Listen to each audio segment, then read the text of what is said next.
every manipulator on earth. Your boss, the salesman, the ex who texts at midnight, the algorithm feeding you rage, uses the same trick. One trick. That's all they have. And 2,000 years ago, a Roman slave discovered the single rule that breaks it. Not resistance, not arguing, not walking away. Something happening entirely inside your head, invisible to everyone. That makes you impossible to move. The emperors of Rome paid fortunes to learn this rule. You're about to get it for free.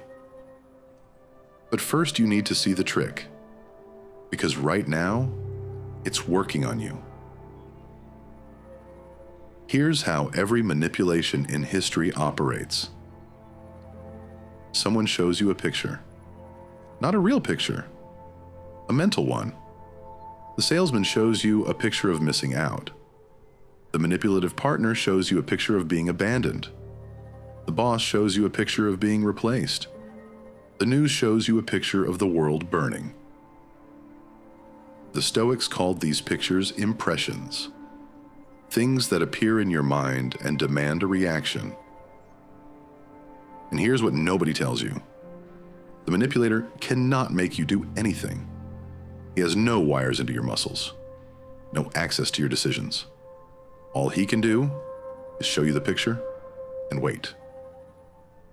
Wait for what? For you to do the one thing that completes the manipulation. For you to agree that the picture is real. The Stoics had a word for that agreement: assent. And Epictetus, the slave who became Rome's greatest teacher, built his entire philosophy on one rule. Nothing enters your mind as truth without your signature. He said it like this: man is disturbed not by things, but by the views he takes of them. Read the fine print of your own panic sometime. The fear was never in the event. It was in the view, and the view required your assent. Now watch the rule in action, because this is where it gets practical. Marcus Aurelius, commanding armies, surrounded by flatterers and schemers who wanted to steer the most powerful man alive, trained himself with a single question. When any impression hit him, before reacting, he would stop and ask, "What is this? By itself? Stripped of the story?" A colleague insults you. Strip the story. What happened by itself? A man made sounds with his mouth. That's the event. Everything else, the disrespect, the threat to your status, the need to retaliate, that's the picture. And pictures need your signature. A sale ends at midnight. Strip the story. What is it by itself? A product that will exist tomorrow at a different number. The urgency is not in the product. The urgency was painted onto the picture by someone paid to paint it. She says, "If you loved me, you would do this." Strip the story. What is it by itself? A sentence, a claim, a picture of love with a price tag attached. Love that requires proof on demand is not the thing itself. It's leverage wearing love's clothing. Do you see the pattern now? Every manipulation has two authors: the one who paints the picture and the one who signs it. They can't complete it alone. They need your hand. But here's the deeper level, the one that separates the Stoics from every self-help book written since. Manipulation doesn't target your intelligence. Smart men get manipulated every day. Brilliant men, wealthy men. Manipulation targets your attachments. Epictetus put it brutally.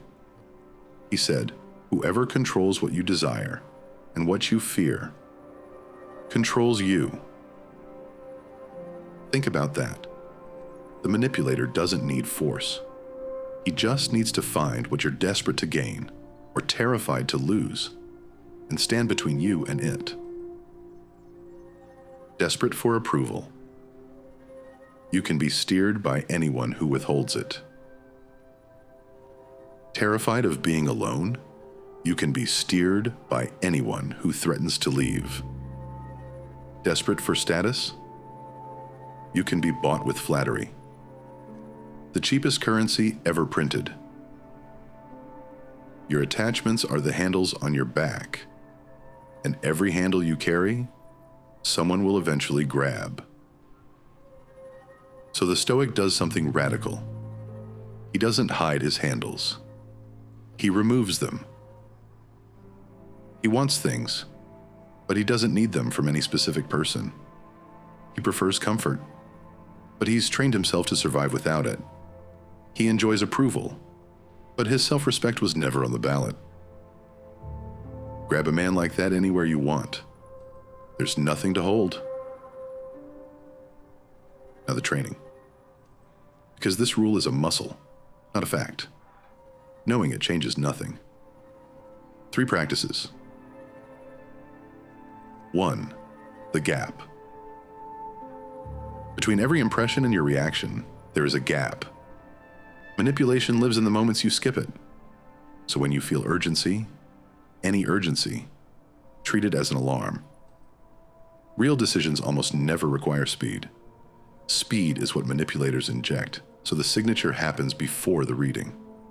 When someone needs your answer right now, the answer is no. 2. The translation. Once a day, take one emotional moment and translate it into plain events. Not, my boss disrespected me in the meeting. But, a man said words about my report in a room. Do this on paper. Watch how much of your suffering was written by your own hand and can be unwritten by it. 3. The audit. Ask yourself, what am I afraid to lose, and who knows it?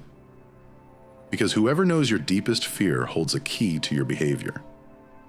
You don't have to stop caring. You have to stop needing so completely, so visibly, that the need becomes a leash. Do these for 30 days, and something strange happens. People who used to move you can't find the button anymore. The guilt trip lands on concrete. The fake urgency dies in the gap. The flattery gets a thank you, and nothing else. They'll call you cold. You won't be cold. You'll be the only warm thing in the room that isn't for sale. Epictetus was owned by another man. His body, his time, his labor, all of it belonged to someone else. And he still declared himself free, because the one territory that mattered, the space where impressions get signed or refused, no one ever entered without permission. If a slave in chains could hold that door, what exactly is your excuse?